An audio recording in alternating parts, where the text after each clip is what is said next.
get a culture of something that might be a colonizer or not a primary pathogen, in general, and we're talking very general, let's say it's the patient is a diabetic, but they're not febrile, they're not being hospitalized currently.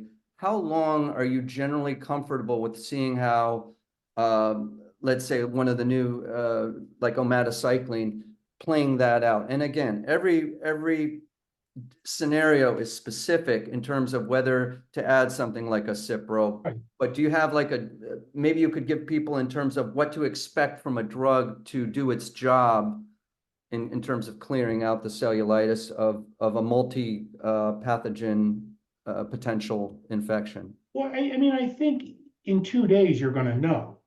In fact, the FDA, under what's called the ABSI guidance, acute bacterial skin structure infection guidance, their primary endpoint is at 48 to 72 hours, you have a 20% decrease in the area of cellulitis.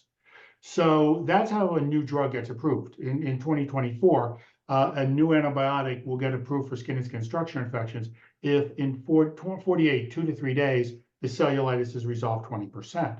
So, I mean, if that's good enough for the FDA, that's good enough, I think, for anybody. You can look at that and you're seeing the patient back, and don't wait a week to see these patients back. Don't wait 2 weeks. I reviewed cases where the podiatrist says, oh, cellulitis, infected ulcer, pus draining out of it. Patient to return in 2 weeks. No, patient comes back in 3 days. 3 days, you see the patient back.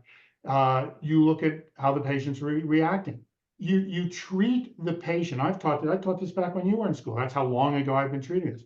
You treat the patient, not the paper. All right.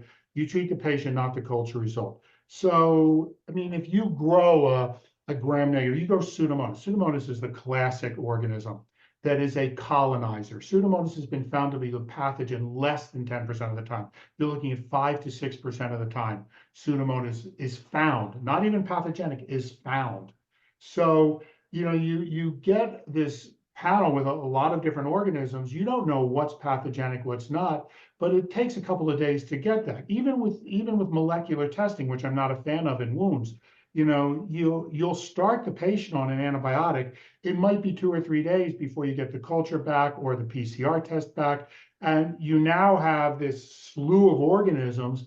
But you gave an antibiotic that is only, not that broad spectrum, but the patient's doing well. You keep them on it. You don't need to change the antibiotic. You treat the patient, not the infection. And you treat the patient, not the culture.